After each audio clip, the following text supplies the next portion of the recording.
On the next episode of Painting and Travel, Sarah talks to some owners of antique autos, while Roger puts the finishing touches on a car once owned by silent film star Fatty Arbuckle.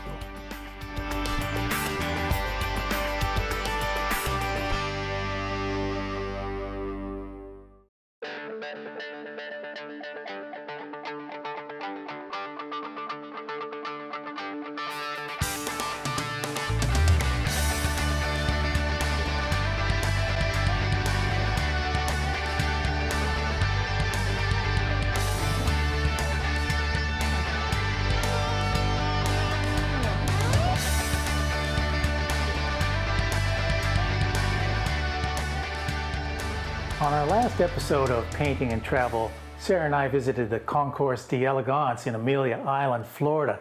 Fantastic car show.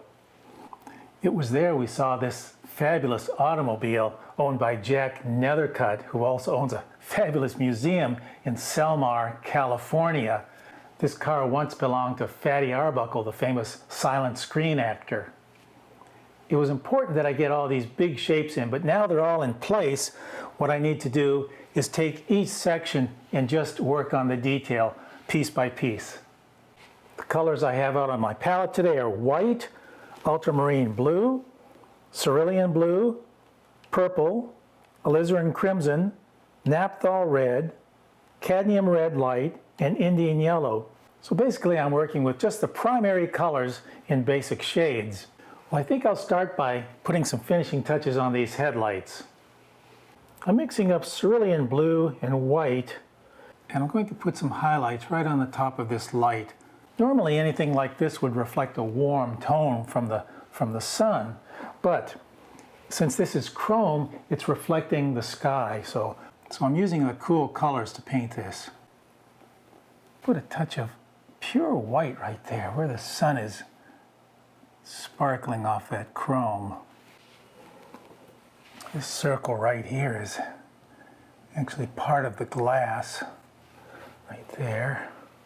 I'm using my computer monitor as a reference, so I've got some good photographs of the detail here. I'm going to spray that lightly with some water, just so when I put these lines out here, the paint will flow slightly and give me a softer edge than it would had I not sprayed that. And if they're still too hard, I can spray it again and that paint will just flow out just slightly. If it's still too hard an edge, I can take a dry brush and just go over that, soften those edges. I have to do that before it dries, but it dries very quickly. I'm using my ruler here as a guide. Now just put my finger up here on the ruler, just put one or two fingers on the side of the ruler, and I can hold my brush in these two fingers, let my other fingers slide down so I can get a straight line.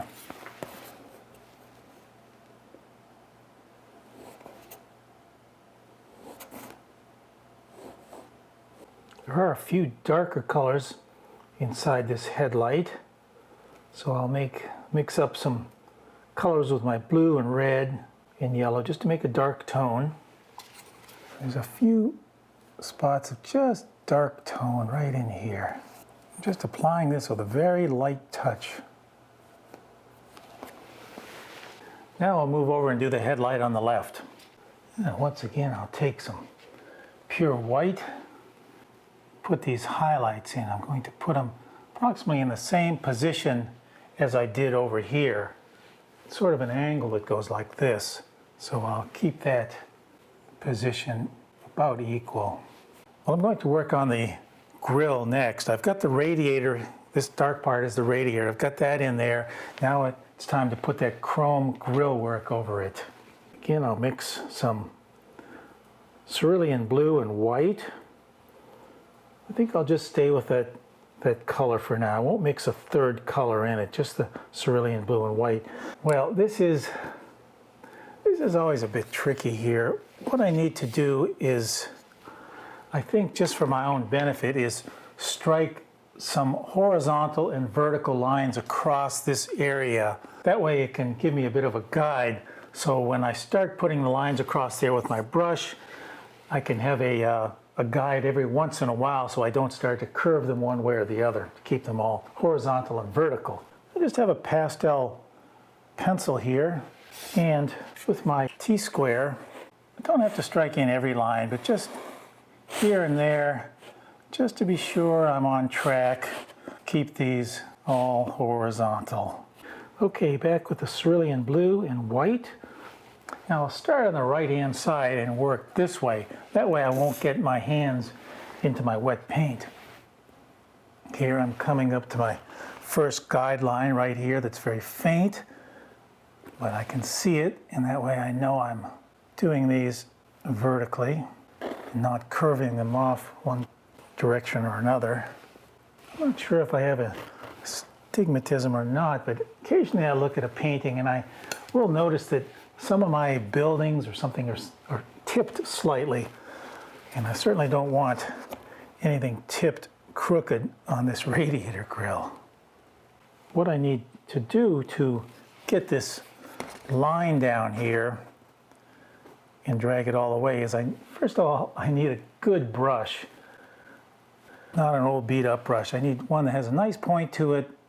It's got some good spring to it. And the important thing is to load the brush up with paint. It has to be fairly loose, the paint. Can't be very stiff. A lot of paint on the brush so it flows off the end of the tip of the brush nicely. I had to do this same procedure with this large painting right in back of me of the Anklo Key Lighthouse. There was a fence there that had a wire mesh on it. So this is basically the same thing here. Now, over on this side of the radiator, this headlight is casting a shadow across the grill. So this chrome work is a bit darker, but I think I'm going to make it all the same color to start with, and then probably I'll put a glaze over the darker areas to put that in shadow. I think that might be the easiest solution. If I put enough paint on my brush, I can probably do 2 of these lines without even filling my brush up again. Might even do a 3rd one. Well, I've got all the vertical lines in, now I'll do the horizontal lines. As I was doing the vertical lines, some of the pastel pencil rubbed off, so I'm going to give myself a few more lines in here, redo these. That way I'm sure not to get them crooked. There we go. Load my brush up, take my ruler, and I'll just continue on working down. It's a bit repetitive, but it doesn't take that long to make these lines. This is just to get the basic grid work down for this. Once I get this in, then I'll need to go back and carefully on each one of these make it look like we have that basket weave. Getting down close to finishing this grid. Now that I've got this grill laid out, I need to make it look like it has that basket weave to it. So I can do that by putting in some highlights, but before I do that, I think I'm going to put this shadow in with some cool colors. That was created by this headlight casting its shadow over here. I'll spray that. See, it goes right across here. This is one of the nice advantages of acrylics. This is already dry, just a matter of a minute or 2. Totally dry. This is a thin wash of paint, thin wash of color. Here, by putting that on as a wash, that grill work still shows through. And I'll even that out and soften this edge right here. This edge up here will be harder edge as it comes down. It gets softer as it gets further away from the headlight. Well, I've got this color out. I'm going to cast a shadow right up here, right under the grill. There, now while that's drying, I can start to add the highlights. Again, I'm going to use primarily white for this. And what I seem to end up with here is one of these going over, the other one going under. Now I'm going to come down to the next level here and just keep adding these. It seems like this might be a bit tedious, but really the results are a lot of fun, so it's certainly worth the effort. Now, even with a good photograph, it's hard to tell what's what in something like this. That's why it always pays to work on location if possible. Of course, something like this, it's pretty difficult. So the next best thing, of course, is a photograph, but I'm sure if I were there looking at this car in person, I would probably get a whole different take on it. It would probably appear totally different than it does in the photograph. But when that's all I have to work with, and that's what has to be done. I'm going to vary my highlight color here, my accent color. This is basically the cerulean blue and white, but occasionally I'm going to pick up more white than I am cerulean blue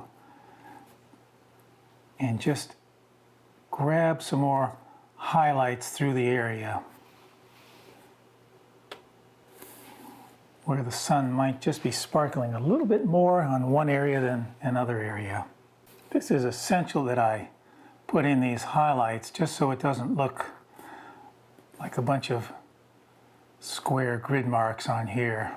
I might be able to leave some of these just as they are, but I think I'm going to touch every one of them just slightly.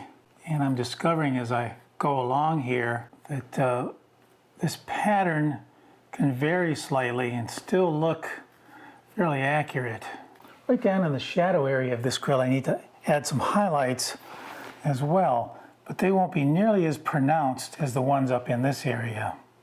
All the horizontal and vertical lines I put on there to begin with were very straight, but this grill work I want to feel a little more organic. But by adding the highlights as I'm doing now, it'll break up that harshness of those vertical and horizontal strokes. Well, I think my next step is to put the details on this license plate. I had sketched it in earlier, but as I painted this blue, I lost all my lettering on there. So once again, I'm going to take my pastel pencil and my ruler and just lay this out. An easy way to make a horizontal line, if you have a flat surface like I do here on this easel, is to hold my hand on the bottom of the easel, just pinch my fingers like this, and I can run my hand along this. On the top, I can have my pastel pencil, and I can easily make a nice horizontal line quite easily. Let me see, so I'll find the center of this license plate. It's 6 inches. We'll mark the 3 inches here. We have the word fatty, F-A-T-T-Y, so the middle letter will be T. So we'll put the middle letter T in there. Put another T here. This way I can be sure it comes out even on both sides. And just to be sure, I can also measure from this side to here. It's approximately 1 inch. I'll measure there, put the F, and that comes out pretty good. California, I'll do the same thing, except I won't measure each letter here. I think I'll start by putting the border around this license plate, and I'm going to mix up some cerulean blue and white, make a straight line right across the top of the license plate. And as I did with the radiator grill, I loaded my brush up with quite a bit of paint, so it flows off the brush, and I can do this with just 1 or 2 strokes. On the sides here, it's not catching quite as much light, so I've mixed up some blue that's slightly darker. I'll put a bit of red in that, because it might be catching some of the reflection from these fenders. So that's kind of a purple color. There, now I'll just round these corners with some darker blue. I'll put a shadow right under here.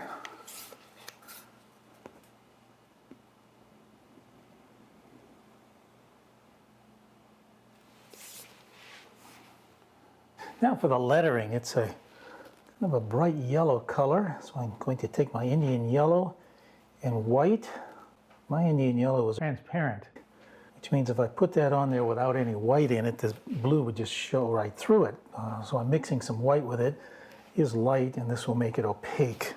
And I'll use my lines here that I made with my pastel pencil as a guide. These letters are rounded somewhat because they're, of course, stamped out. So I looked at my photograph. That yellow wasn't quite right, so I've added a bit of red to that. Now I'm ready to put California in here. Now, since these are raised letters, I want to put a highlight and a shadow on them. I'm going to spray that with some water just so I can wipe my pastel pencil off. Just put a darker shadow right on this side. It won't show up very much, but it will show up enough to give this a little bit of sense of depth here. Now I'll put that shadow on these smaller letters that say California. It's kind of subtle, but these little details will add a lot to the finished painting, I think. Now I'll take some pure white, maybe add a touch of yellow to it, not very much. And I'll put the highlight on the top of these letters. So we'll just use pure white right on top here to highlight these letters to show where they're raised. I'm not going to do all of the highlights on these letters. I think I'm just going to touch the top of them. Just going to put in one or two highlights right on the edge of these letters. Just some accents where that sunlight might be sparkling off that letter. I do have a bar here that goes between the two lights, and I'll put that in, but I think that pretty much does it for the license plate. The radiator ornament, it's very unusual. It's a man atlas or somebody holding a globe. So it's not very distinct in my photograph, so I'm just going to have to suggest it the best I can. I'm going to mix up kind of a neutral, cool color there. Just place it in here with one solid color to begin with. I can, once I place it in there, then I can add the highlights, the lighter areas and the darker areas, but I'll have my middle tone expressed already. It's not very descriptive. In fact, the ornament itself is very soft. It doesn't have a lot of hard detail in it. It's quite impressive though. Well, cerulean blue and white, once again, will give me the highlight on the top of this globe. And I'm adding a bit of yellow right here to the top of these lights. It kind of ties it together with this yellow on the license plate. Well, we have two rear view mirrors, one mounted on each fender, and I've taken my pastel pencil once again, and I've sharpened up the detail so I have a little more to go by there. And of course, I'm using my photograph as a reference. I don't think I have too much to do to these, but I will start. I've got my middle tones.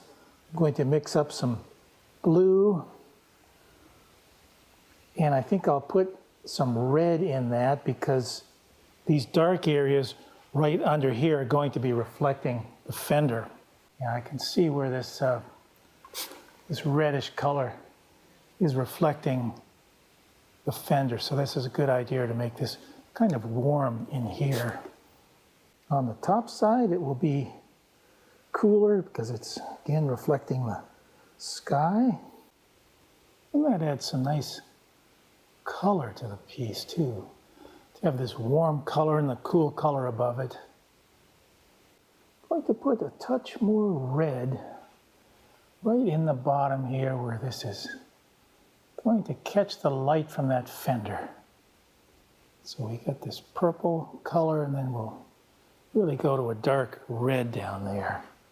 Well, a few more accents to this, and that rear view mirror will be finished. Then I'll move to the one over here on the right, do the same thing. Well, I need to get down a little bit lower here to do this. Going to mix up a sort of a gray color with my three primary colors of yellow, blue, and red. Make sort of a Z pattern in here and follow my lines that I just put on there with the pastel pencil. I think I want some of the highlights in here, so I'll take my same gray color and I'll put some more white with it. And just up in this area, I'll go over these one more time with the lighter value. Well, I think this might be getting close to being finished. Some reflections on these fenders might do the trick. I'm going to spray this fender because I want my paints to flow on here very softly. And I'm going to start by putting on some lighter colors. Up here, I'm going to get a lot of reflection from the sky, but I'm going to put the reds in first. I'll put the paint on there, I'll wipe my brush off so I'll have a dry brush. And since this is wet, I'll just blend these colors. Blend the wet colors into the dry colors. Right down towards the bottom, we have a darker color, so I'll take my alizarin crimson, cerulean blue. Again, I'll give it a little spray. We'll make that darker. Put in a dark patch of color. Wipe my brush off. I can just flow those wet colors right up and over and into those dry colors. Makes it look just like if they're two wet colors being blended together. Right at the top of the fender, we have the sky being reflected right off the top of this fender, right up in here. I'm going to make that quite light. Cerulean blue, white, maybe a touch of ultramarine blue. Again, I'll spray it right in here. It's where that fender is catching the light from the sky. And then it goes right down here. Wipe my brush off, and I'll just soften that edge. Now I'm going to mix a warm color with my Indian yellow and white because the sun is reflecting off that fender right here.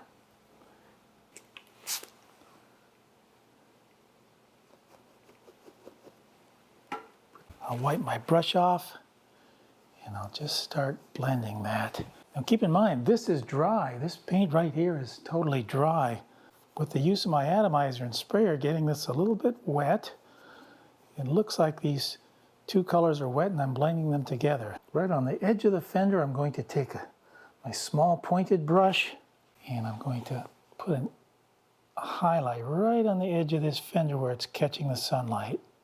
Going to lose the edge of this fender up here, sort of push it in the background. Now I'll just add a few more touches to this fender here on the right, similar to what I did on the left, and we'll be finished. This was a fabulous automobile and fun to paint. I've been a fan of Fatty Arbuckle for many years, and I'm grateful that Jack Nethercutt allowed me to do this painting of the car from his collection.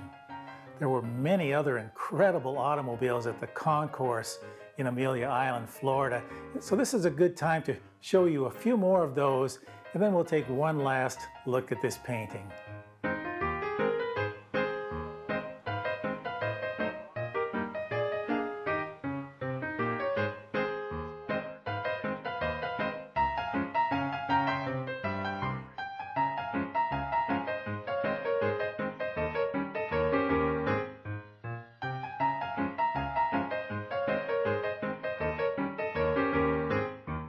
In restoration today, there are many really good shops that are trying to preserve originality, whether it's original paint, original upholstery, any bits of the car that are original. So you take a car like this, okay, it has been repainted and it has been reupholstered, but it was more than half of its lifetime ago. We found this car with our client maybe 4 years ago, and his father owned it and had it restored in about 1950. So that makes it almost 60 years that it's been around. We pulled it out. His father had been repainted one time and upholstered one time. We pulled it out of his storage barn, and we went about meticulously cleaning, scrubbing, preserving the paint. We realized that we could preserve the paint, preserve all the mechanics, every bit of the car that had been preserved once in its life has now been preserved again. In this particular instance, we worked very, very hard. He's been using the cars since. He's won several concours with it, and it's just one of those very rare 1911 Mercer raceabouts that has all of its original components. Is that an example of one of your restorations? Both of those, the black car and the blue car. We can go over there if you'd like. I'd love to. Okay, off we go. The 80s, to a friend of his, and he restored it. Sitting in a car, we went on and drove my dad's car.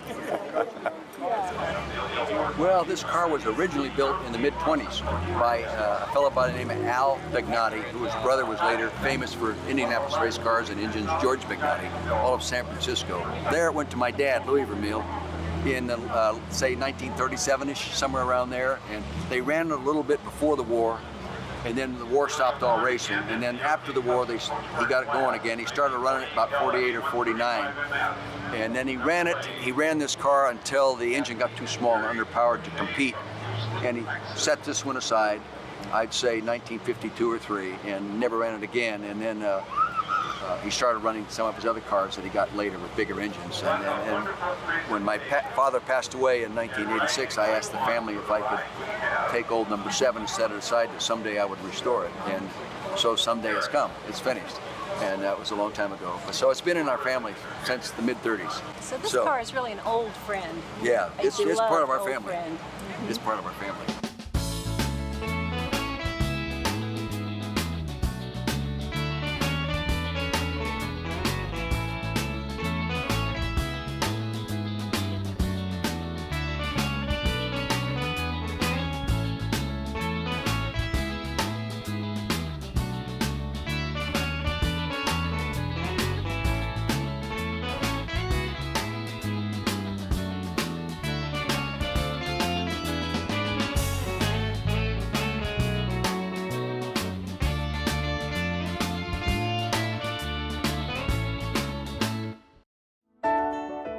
For more information about painting and travel with Roger and Sarah Bansemer, visit paintingandtravel.com.